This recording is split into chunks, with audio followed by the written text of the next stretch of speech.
यार ये तो बिल्कुल विदेश जैसा लग रहा है ना। गैस वॉट, हम विदेश में ही हैं, हम अभी नेपाल में हैं। हाँ ये बात अलग है, यहाँ आने के लिए पासपोर्ट और वीज़ा नहीं लगता।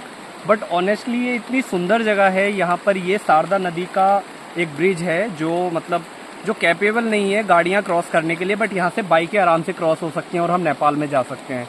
ये इंडो नेपाल बॉर्डर पीलीभीत में लगता है, डिस्ट्रिक्ट पीलीभीत में। अभी नेपाल में हम समथिंग 8 किलोमीटर आगे आ गए हैं और यहाँ से 10 किलोमीटर आगे जाके एक सिटी है महेंद्र नगर, जो नेपाल का एक प्रॉपर सिटी है। और ये नदी शारदा नदी जो पलिया जाती है, इसे पलिया का शोक भी बोलते हैं क्योंकि इसकी वजह से वहाँ बहुत बाढ़ वगैरह आती है।